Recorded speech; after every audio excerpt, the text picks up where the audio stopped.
Listos, hermanos, vamos a empezar una serie navideña, a recordar una serie que les compartí ya hace bastantes años, y le estaba leyendo y me encantó, así es que dije, vamos a volver a recordar esta serie basada en el libro de Isaías. Estamos empezando diciembre, es el mes de la Navidad. Los hermanos aquí de Ireland ya arreglaron muy bonita el auditorio, la iglesia, y empezamos a pensar en este mes de diciembre acerca de la Navidad. Mucha controversia en algunas iglesias evangélicas, cristianas, respecto de este tema, ¿verdad? Que si el arbolito, que si diciembre, que si no fue en diciembre, que fue en marzo cuando nació Jesús, que si esto es del diablo, que si esto es de no sé qué. En fin, hay muchas cosas que se pueden hablar de todo eso, pero lo importante no es entrar en controversia sobre la fiesta en sí, sino recordar y que todos nosotros tengamos en nuestra mente el hecho maravilloso de que Jesucristo vino a nacer a la tierra. Si fue en diciembre o si fue en marzo, si fue en junio, si fue en agosto, no importa, el punto es que nació. Hay mucha evidencia de que Jesucristo nació en Belén hace más de 2000 años con un propósito muy especial.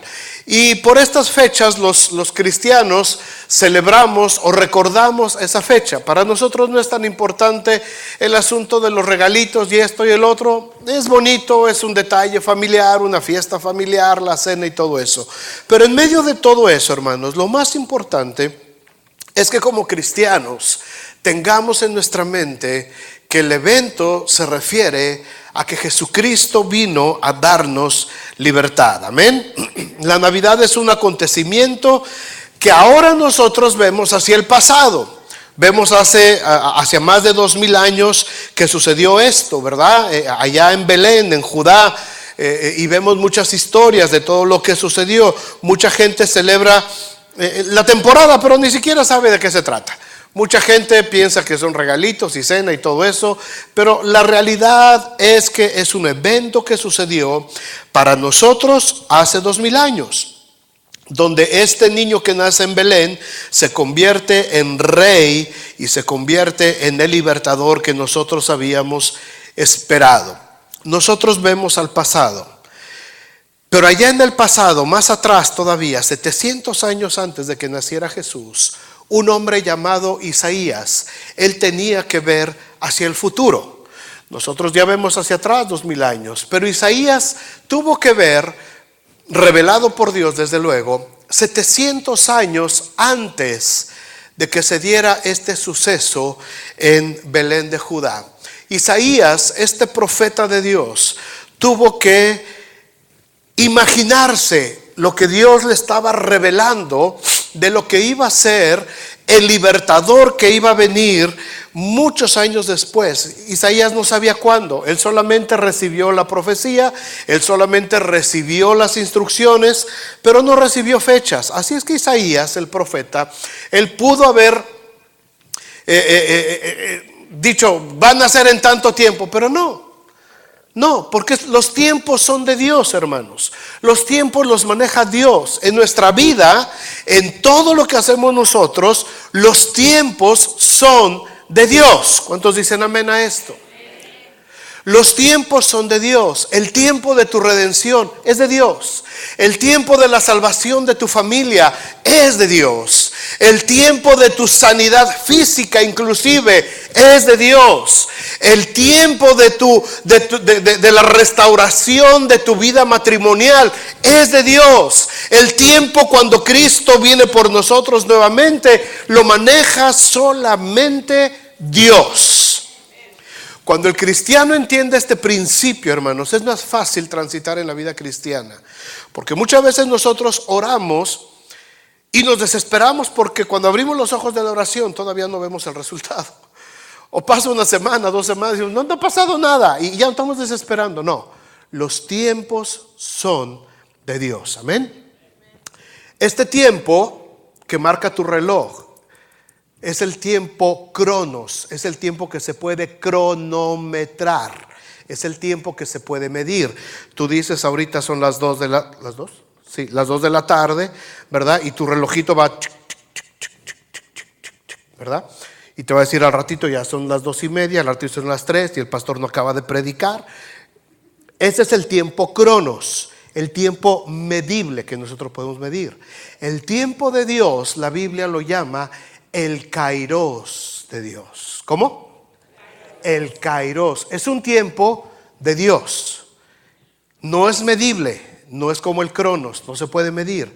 Los tiempos de Dios los pone solamente Dios, los maneja Dios. Es decir, cuando llega el tiempo de tu salvación, llegó el kairos a tu vida.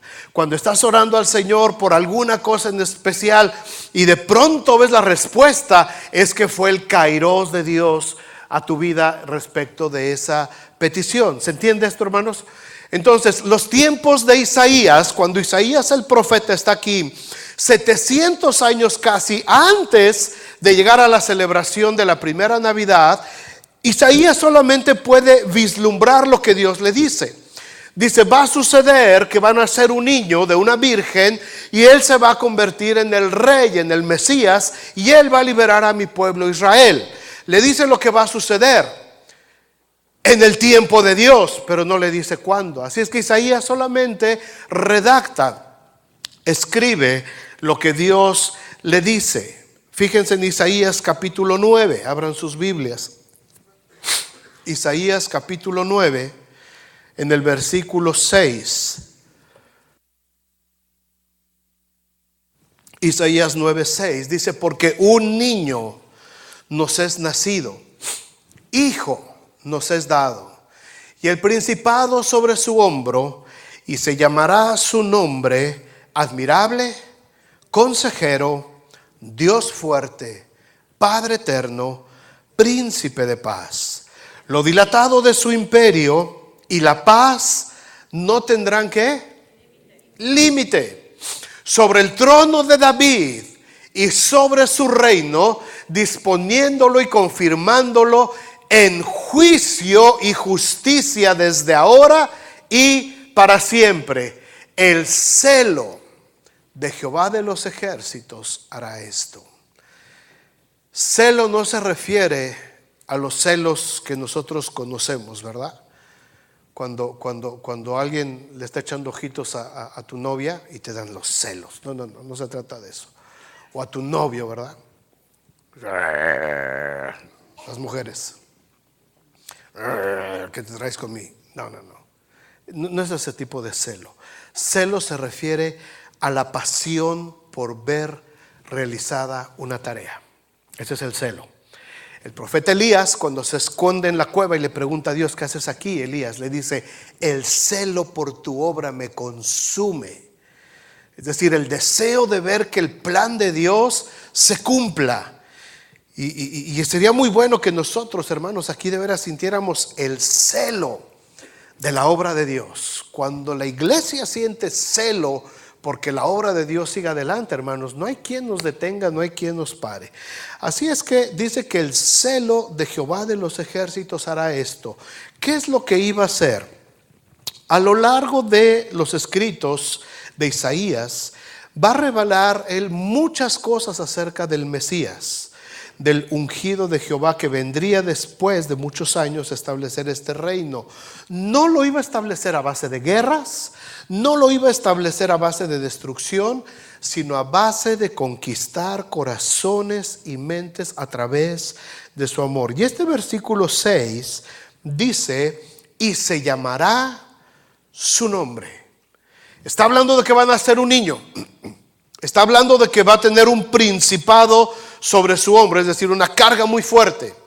Pero está hablando aquí de 5 características que va a tener este niño que va a nacer 700 años después. Se llamará su nombre. Son 5 descripciones que iban a caracterizar este reinado eterno.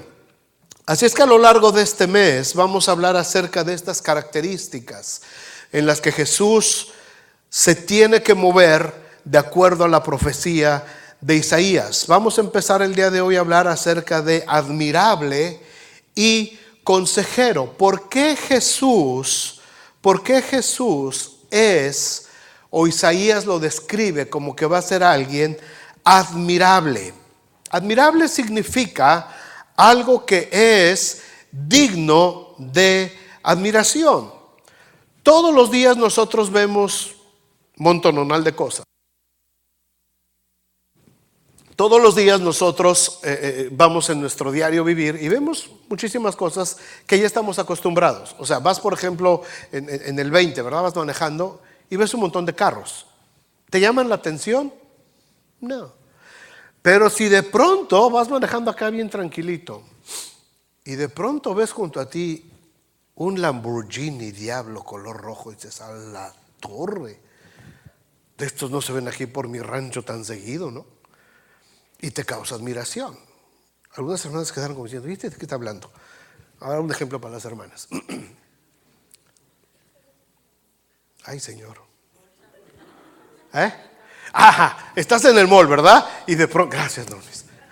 Vas en el mall y de pronto pasas por un estante donde hay unas bolsas así, ¿verdad? Bien, Coach, gracias. ¿Verdad? Y tu marido se sigue de frente, pero tú las ves.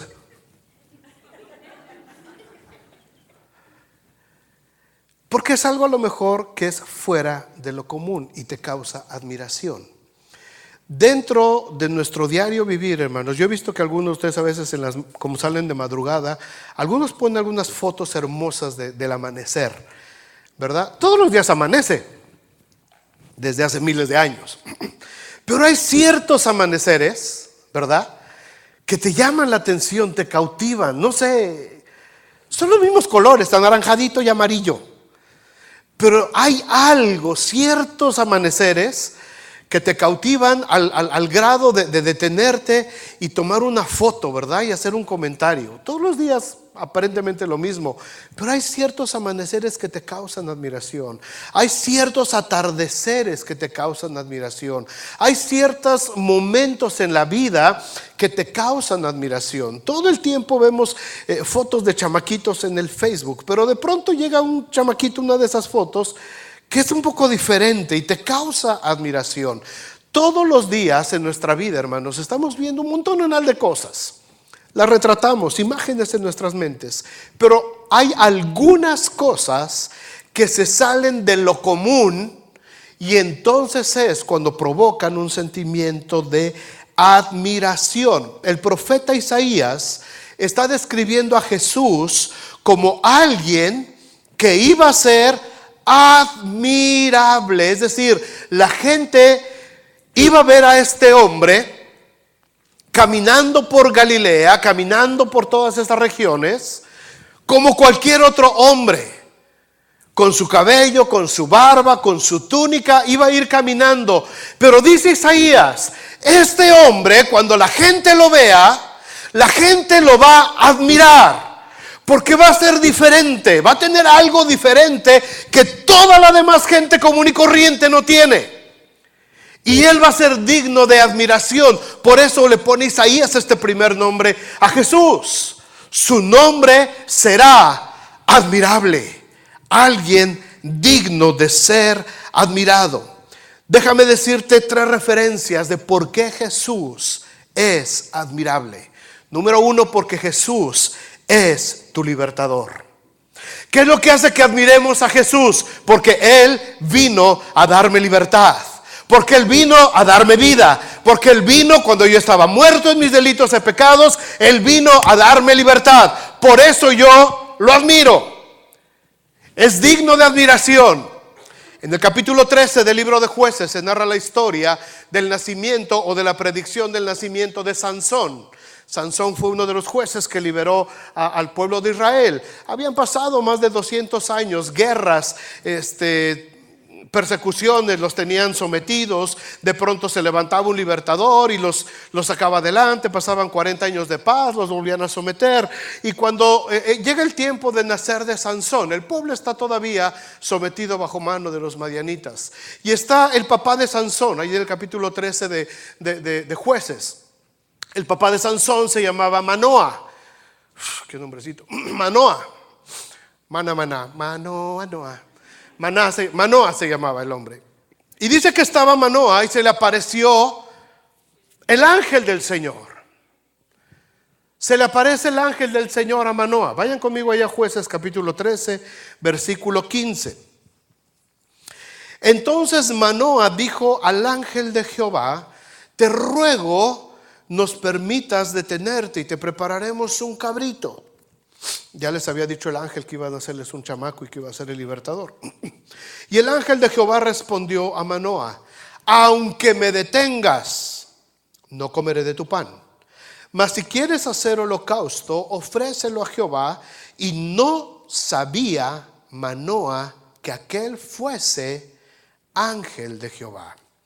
Entonces dijo Manoah al ángel de Jehová: ¿cuál es tu nombre, para que cuando se cumpla tu palabra te honremos? Y el ángel de Jehová respondió: ¿por qué preguntas por mi nombre, que es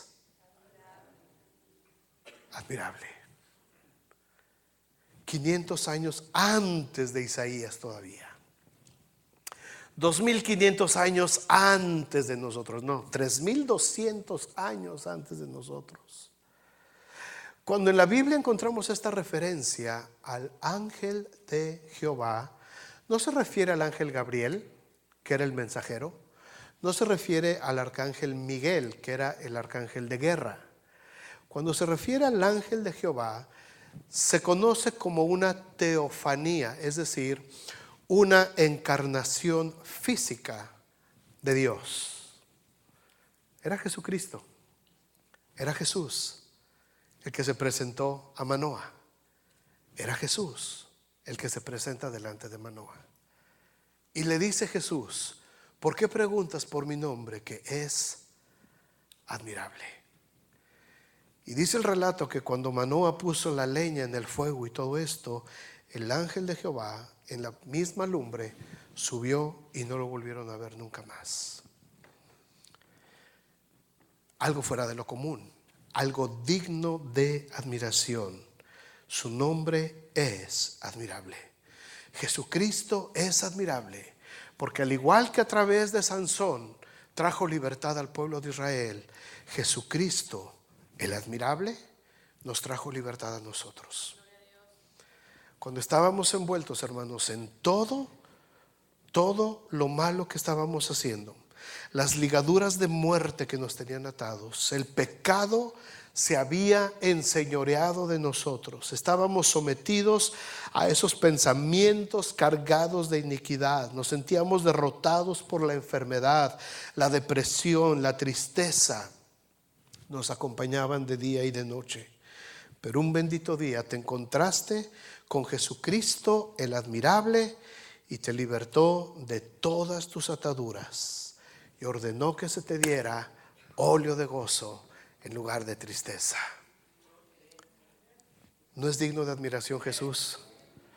Y llamarás su nombre admirable. Y empezamos a admirar, hermanos, todas las cosas hermosas que Dios había preparado para nosotros. Conocimos el perdón, conocimos la paz, conocimos la libertad, conocimos el verdadero gozo. Supimos entonces que habíamos tenido un encuentro con aquel cuyo nombre es admirable. Y todos los días podemos admirar a Jesús. Otra razón por la que podemos admirar a Jesús es porque es nuestro maestro.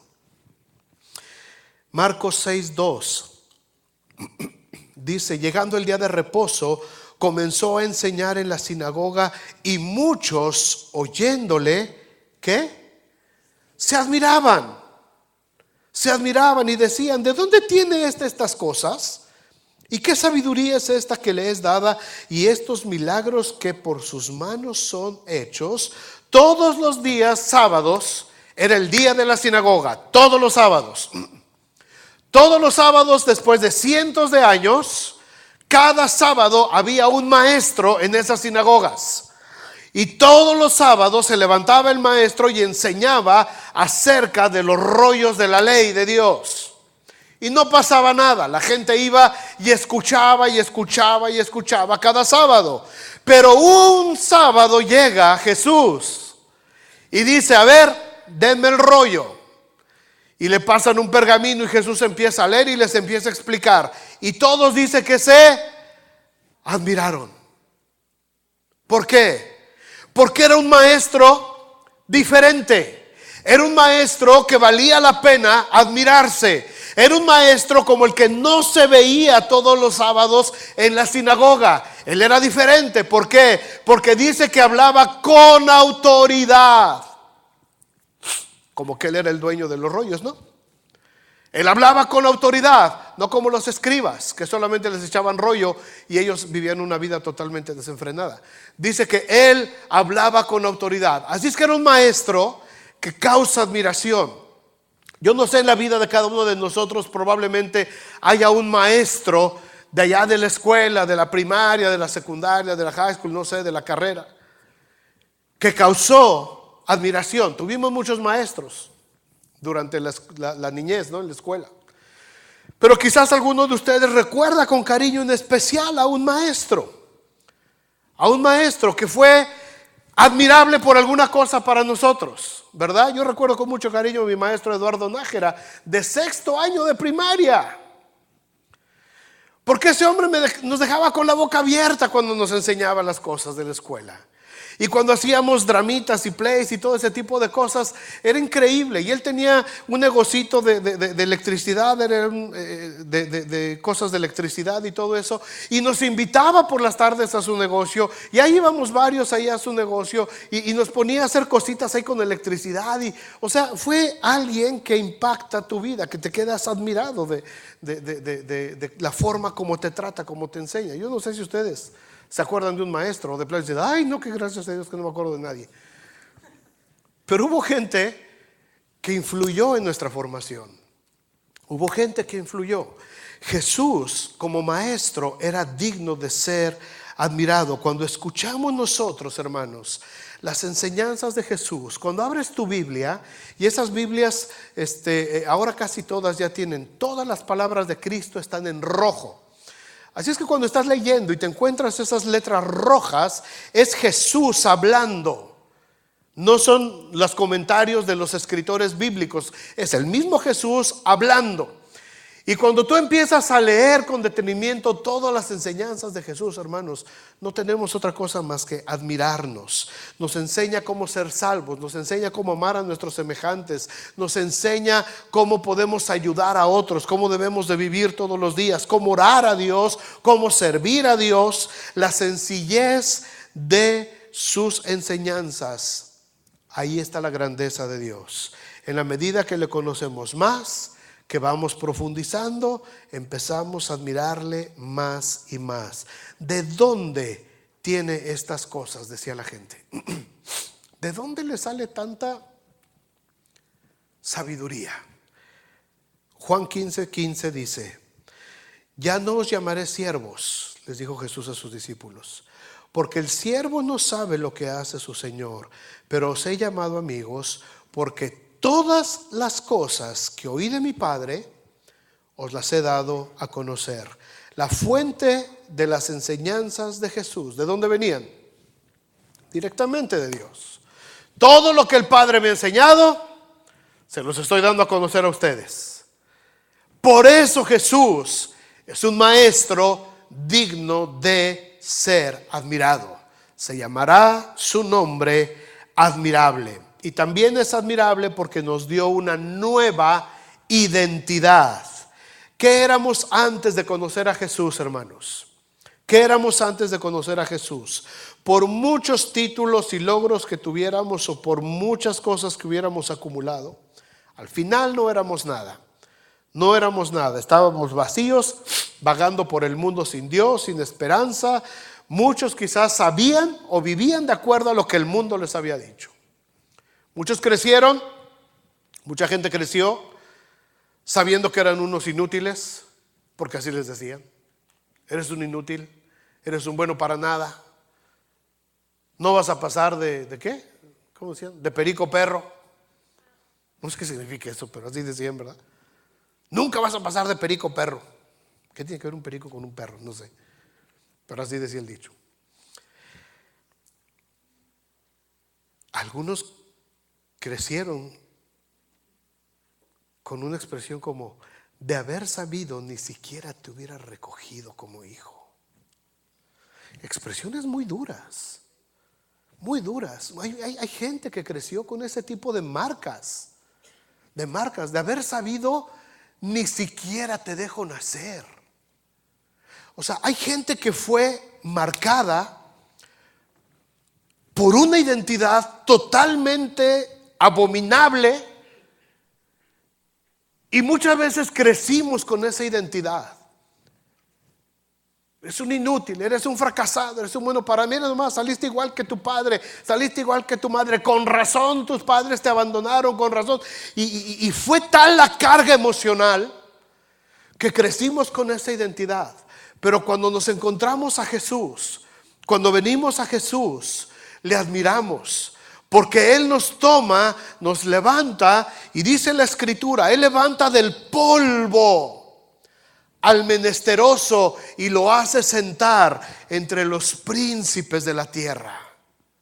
Después de que uno creció con ese tipo de estigmas sociales, te encuentras a Jesús y Jesús te dice, ¿sabes qué? A partir de ahora tú eres linaje real. Ahora eres real sacerdocio, ahora eres nación santa, ahora eres hijo de Dios, ahora eres siervo de la justicia, eres amigo de Dios.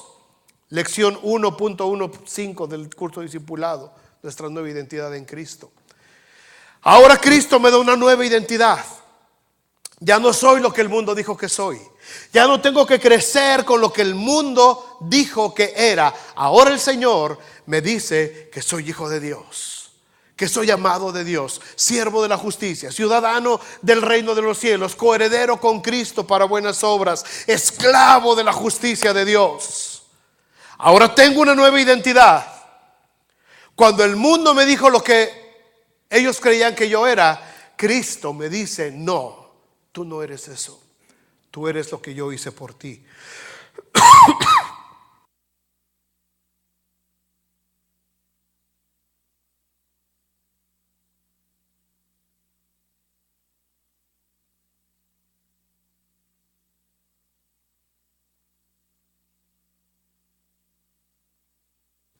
¿Entendemos esto, hermanos? Jesucristo vino a darnos una nueva identidad. Cuando el mundo nos dijo las cosas más horribles, Jesucristo vino a decirnos que Él nos había lavado en su sangre preciosa. Por eso es admirable. Por eso admiramos a Jesús. No se equivocó Isaías 700 años atrás cuando dijo, y se llamará su nombre admirable. Y si los que estamos aquí, hermanos, realmente reconocemos esta característica de Jesús, créanme, esta Navidad puede ser diferente para todos nosotros. Cuando estemos en ese momento de la Navidad con nuestras familias, celebrando en familia, como lo hagas, acuérdate de por qué estamos celebrando este tiempo.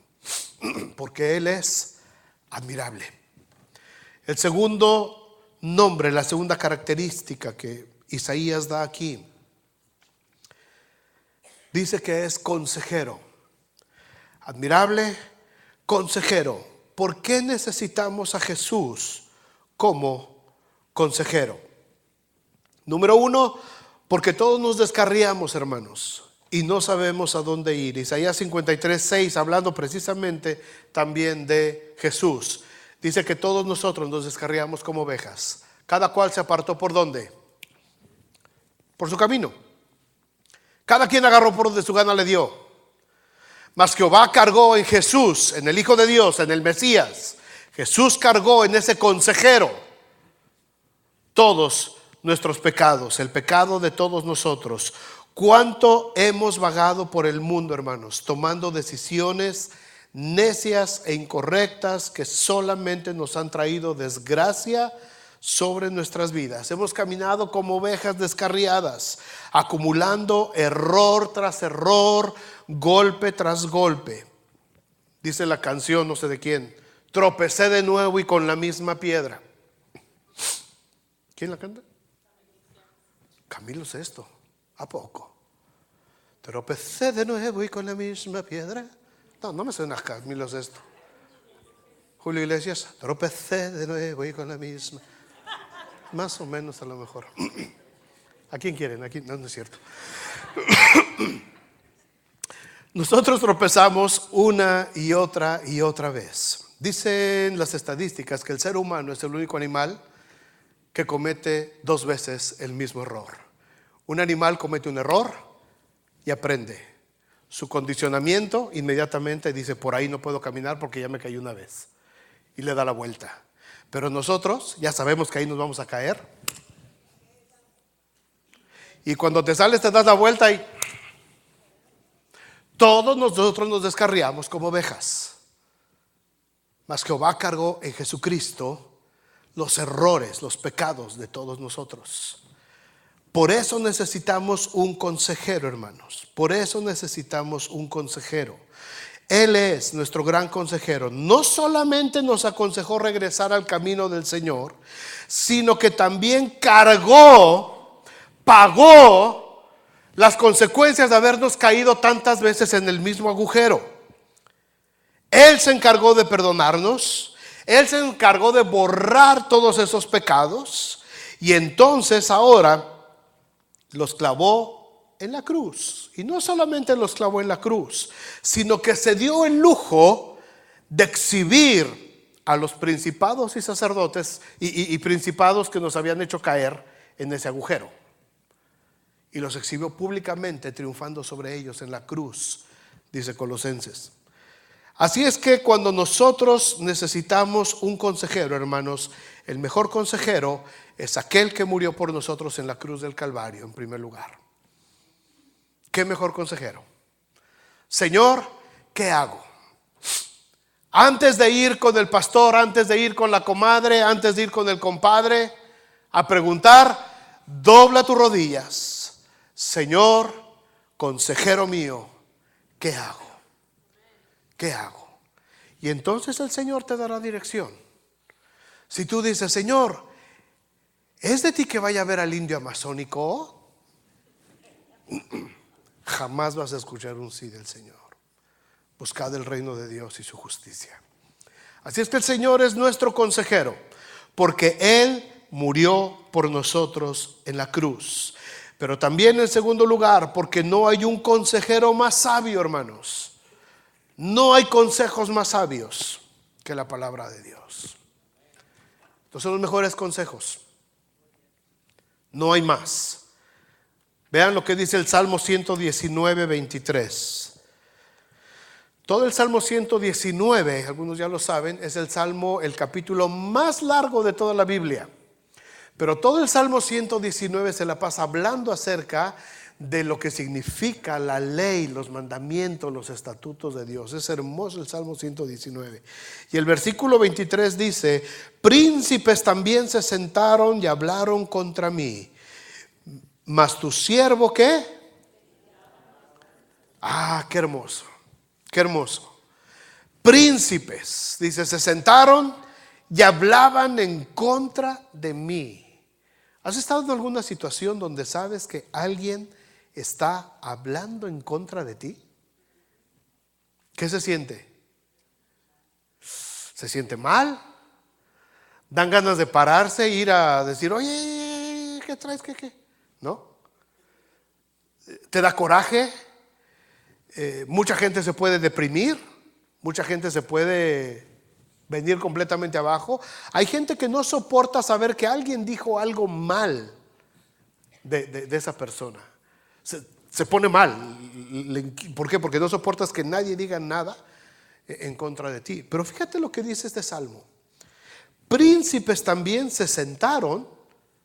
Los desdichados hasta tiempo les dio sentarse para echar chisme en contra del siervo del Señor. Y hablaron contra mí. Pero ¿qué es lo que hacía el salmista? Meditaba. Mas tu siervo meditaba en tus estatutos, pues tus testimonios son mis delicias y mis consejeros. Hermanos, cuando sepamos que alguien está hablando en contra de nosotros, cuando sepamos que algo se está armando en contra de nosotros o de nuestras familias, cuando sepamos que los príncipes de este mundo se juntan para condenarnos y para tratar de hundirnos, nosotros meditamos en los estatutos del Señor, porque no hay mejores consejeros que la palabra de Dios. Amén. No hay mejor consejero que la palabra de Dios. ¿De cuánta gente nosotros durante nuestras vidas, hermanos, hemos recibido consejos? Sin duda muchos consejos buenos hemos recibido de familiares, de amigos, pero también recibimos consejos que nos enseñaron del mundo no muy agradable y nos trajeron desgracias en nuestra vida, ¿no? Por ejemplo, cuando las muchachas se iban a casar, mira, amiga, no te preocupes, si ese muchacho no, yo conozco una señora que hace unos amarres, pero mira, garantizados, vamos a verla. Y cayeron en brujería. Ese es un consejo, pero ese no es un buen consejo. Ese no es un buen consejo. Las mamás antes les decían a los hijos cuando se iban a casar, ¿verdad? Mijito, mira, apréndete esto, mijo. A la mujer, ni todo el amor, ni todo el dinero. ¿Qué óvole? Ese es un consejo, pero ese no es un consejo de la palabra de Dios. Ese es un mal consejo. A las hijas que se iban a casar, mira, hijita, a tu maridito atiéndelo, hazlo inútil, para que nunca deje de depender de ti. Por eso no se hace en la cama yo. ¿Cuántos consejos, hermanos, basados en tradiciones, basados en cultura, basados en folclore, recibimos durante la vida? ¿Y saben qué? Muchos de nosotros pusimos en práctica algunos de esos consejos, que a lo mejor no los dieron en muy buena intención, pero pues que son consejos a final de cuentas del mundo, carnales, muchos tienen que ver hasta con hechicería, y no nos confiamos a lo que decía la palabra de Dios. Por eso ahora después de que venimos a Cristo, nos está costando trabajo desenredarnos de todas esas malos hábitos que adquirimos a lo largo de nuestra vida, y cuando nos encontramos con la palabra de Dios nos damos cuenta que ahora es diferente. Nos damos cuenta de que las cosas que yo aprendí ahora en Cristo son totalmente diferentes, y que tengo que empezar a desechar todo lo malo que aprendí y empezar a adaptar en mi vida todo lo bueno que la palabra de Dios tiene para mí. ¿Por qué? Porque su nombre es consejero, y todos los días necesito ir a mi consejero. Todos los días, hermanos. ¿Por qué? Porque todos los días nos enfrentamos a situaciones donde necesitamos tomar decisiones. Todos los días. La mejor decisión se toma basada en la palabra de Dios. Para cualquier decisión en tu vida que quieras tomar, está la palabra de Dios, que tiene una respuesta para nosotros. Así es que su nombre es consejero. Pues tus testimonios son mis delicias y mis consejeros. Pero necesitamos también a Jesús como consejero, porque antes de Él no hay nadie, y después tampoco va a haber nadie. Romanos capítulo 1 versículo 34. Romanos 1, 34. Porque ¿quién entendió la mente del Señor? ¿O quién fue su consejero? ¿O quién le dio a él quién le dio a él primero para que le fuese recompensado? Porque de él y por él y para él son todas las cosas. A él sea la gloria por los siglos. Amén. Nosotros podemos decidir seguir escuchando y obedeciendo los consejos que el mundo nos puede dar, hermanos, pero si lo seguimos haciendo, yo te garantizo que tu vida va a ser miserable. Si seguimos poniendo en práctica los consejos del mundo, nuestras vidas van a ser miserables. Pero si decidimos empezar a escuchar al que creó la sabiduría y el entendimiento, entonces podremos hacer prosperar nuestro camino y todo va a salir bien. ¿Quién puede darte mejores consejos que Jesucristo? Dice ahí Pablo, ¿quién le va a enseñar a Jesús? ¿Quién se va a parar y decir, a ver, Señor, yo te voy a dar unas clasecitas? ¿Quién? Si Él fue antes que todos. Él fue el que creó la sabiduría, Él fue el que creó el entendimiento. ¿Quién se va a poner a darle clases a Él? ¿Quién le va a enseñar las cosas a Él primero? ¿Quién puede decirle que nuestros caminos son mejores que los que Él nos propone? El Señor nos enseña un camino, el camino del amor, el camino del perdón, el camino de la comprensión. Yo me voy a poner a decirle, ¿sabes qué, Jesús? Mira, yo creo que el camino de la venganza en este caso es mejor para mí. Yo creo que el camino del rencor en este caso para mí va a funcionar mejor en mi vida.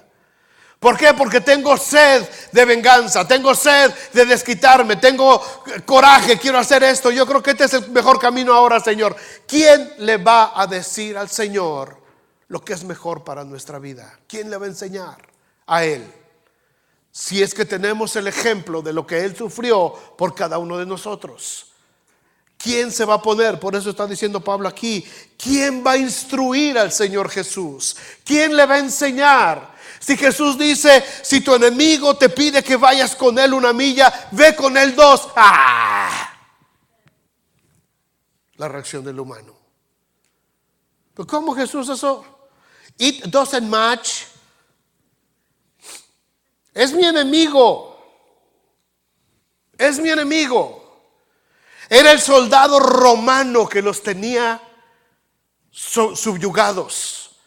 Eran los soldados romanos los que tenían al pueblo judío no esclavizados en ese tiempo, pero sí los tenían totalmente dominados. Y para un judío en ese tiempo era una afrenta, era una vergüenza servirle en algo a un soldado romano.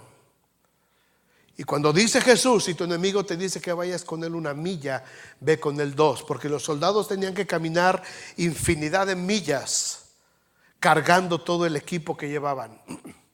Y ellos tenían el derecho, como soldados romanos, de que si te veían ahí por el camino, te decían, ten, cárgame esto 1 milla. Tu obligación era caminar 1 milla. Eso decía la ley.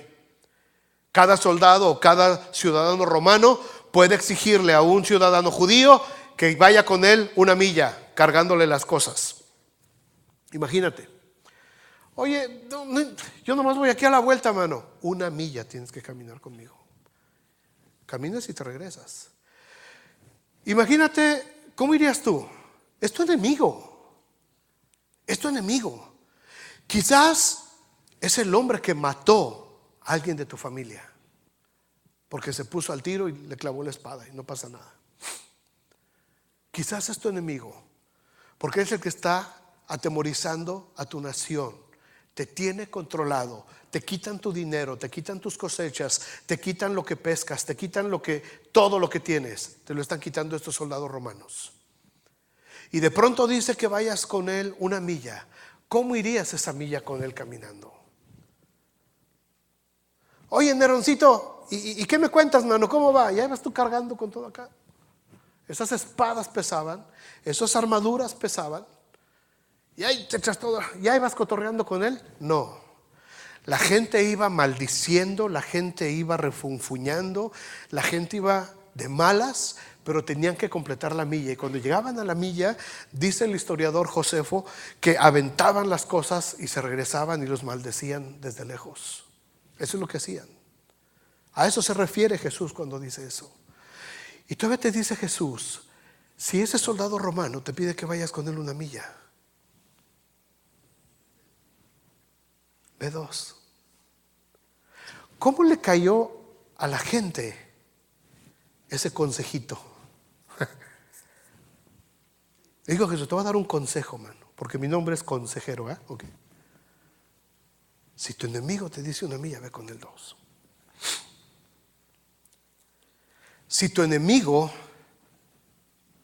te dice, oye, ¿me puedes hacer un favor, mano? Es que fíjate que se me descompuso el carro. Hijo, este fue el desdichado ¿qué vas a hacer? Para nosotros lo más fácil es, no, mano, no. ¿Saber quién te ayuda? Yo no. Mi consejero, el consejero que habla Isaías, dice, si te la hizo y te pide que vayas 1 milla, camina 2.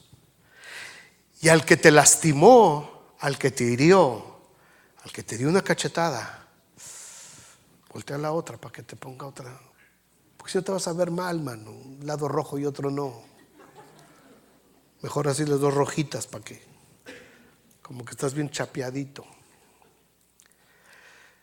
Esos son los consejos de Jesús. Esos son los consejos de Jesús.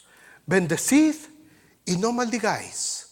Bienaventurados sois cuando os maldigan y digan toda clase de vosotros, contra vosotros, toda clase de males, mintiendo. Gozaos y alegraos, porque vuestro galardón es grande en los cielos. O sea, ese es el tipo de consejos de Jesús. Al que te ofendió, perdónale. Dice, Señor, es que hay que ver qué tipo de, en mi consejo, ¿verdad? A ver, vamos a ver qué tipo de ofensa fue. No. Jesús dice, perdona. No, Señor, es que no sabes lo que me hizo. Lo sé, perdona. Porque yo sé todo lo que tú hiciste y te perdoné yendo a morir en la cruz por ti. Y le refirió una parábola diciéndoles, había un hombre que tenía un siervo y su siervo le debía mucho dinero. Y llamándolo a cuentas lo trajo y le dijo, págame todo lo que debes. Y le dijo el hombre, Señor, te ruego que tengas misericordia. Tenme paciencia y te pagaré todo lo que te debo. Y el hombre aquel, dice, fue movido a misericordia y le perdonó la deuda. Pero saliendo de ahí, se encontró a uno que le debía unos cuantos dólares.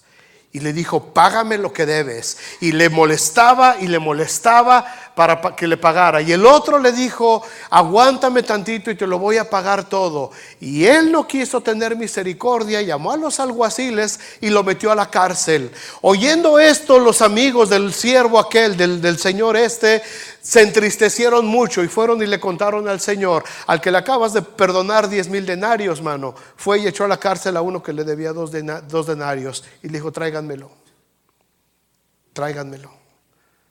Yo te perdoné 10,000 denarios.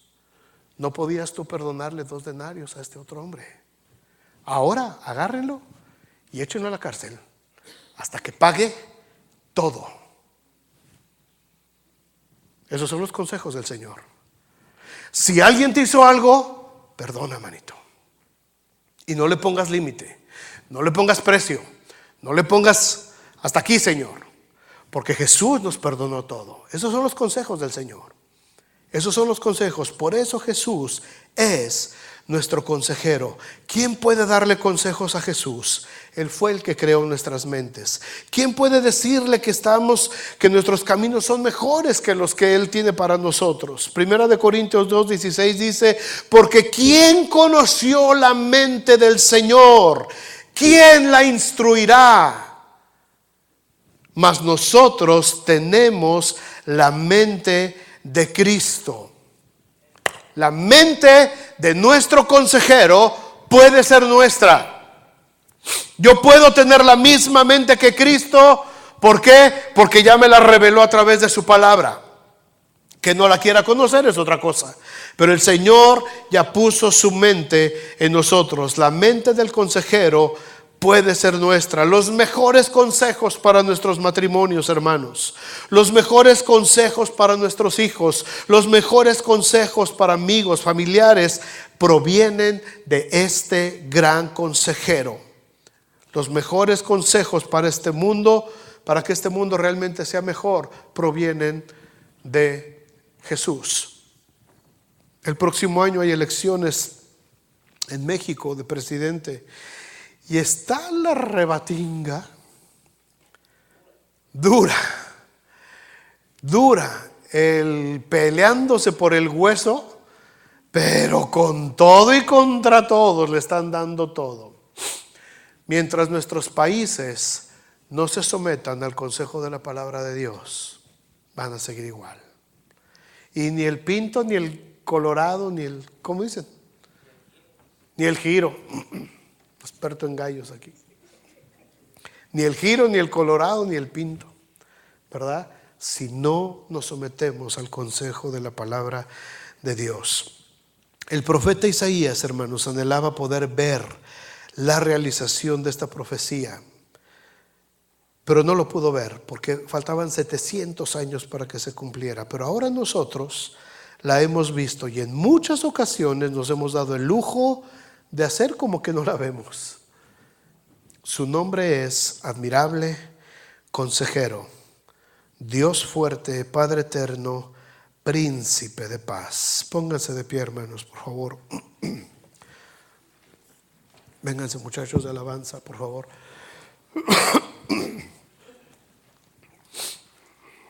Quisiera que cantáramos ese canto ahorita, el que cantaste, Benji. ¿Cómo se llama? ¿A quién iré? Hermoso canto. Hermoso canto. ¿A quién vamos a ir? Su nombre es admirable. Su nombre es admirable. Hermanos, volvamos a admirarnos por las grandes cosas que Dios ha hecho en nuestras vidas. No perdamos, por favor, ni un solo momento la capacidad de maravillarte ante la grandeza de Dios. Cuando veas esos atardeceres, alaba al Señor. Cuando veas esos amaneceres, alaba al Señor. Cuando veas algo que llama poderosamente tu atención, alaba al Señor. No dejemos de admirarnos por lo que Él hace. No dejemos de admirarnos por lo que Él es. Cuando ves que una persona llega a los pies de Cristo, admírate. Cuando ves lo que Dios hace aquí en medio de nuestra iglesia, admírate. No perdamos la capacidad de admirarnos, porque su nombre es admirable. Y cuando admiramos las cosas que Dios hace, hermanos, nuestra vida cambia. Mi vida es transformada cuando yo tengo la capacidad de admirarme y decir cuán grandes cosas ha hecho el Señor en mi vida. Cuán grandes cosas ha hecho Dios en su naturaleza. Cuán grandes cosas ha hecho Dios en mi familia, en mi esposa, en mi esposo, en mis hijos. Admírate, admírate. Desarrollemos esa capacidad de admiración. Y cuando necesitemos, hermanos, un consejo, su nombre es consejero. Consejero. ¿Y sabes qué?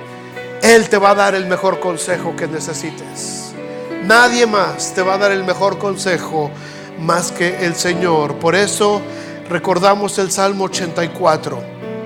Bienaventurado el hombre que tiene en ti sus fuerzas, en cuyo corazón están tus caminos. Atravesando el valle de lágrimas, lo cambian en fuente cuando la lluvia llena los estanques. Irán de poder en poder y verán a Dios en Sión. Padre, muchas gracias. Gracias, Señor, porque podemos ahora nosotros, a más de 2000 años de distancia, ver lo que el profeta Isaías solamente pudo vislumbrar a través de su profecía. Su nombre se llamará su nombre admirable, consejero. Señor, permite que esta iglesia no pierda la capacidad de admirarse ante ti.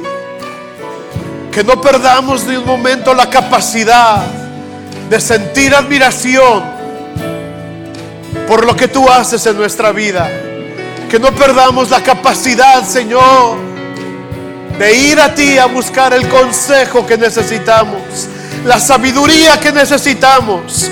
Cuando los príncipes de este mundo se sientan a hablar en nuestra contra, cuando los príncipes de este mundo se levantan para atacarnos, para destruirnos, nosotros estaremos meditando en tus estatutos. Porque tu ley es mi delicia. Porque tu ley, Señor, ha sido puesta para que yo recree mi vida. Seré plantado como el árbol plantado junto a las corrientes de las aguas, que da su fruto a su tiempo y su hoja no cae. Y todo lo que hagamos prosperará. todo lo que hagamos prosperará, porque he puesto en Jehová mi esperanza, he puesto en el Señor, en el Altísimo, mi vida. ¿A quién iremos, Señor? ¿A quién iremos si solamente tú tienes palabras de vida eterna?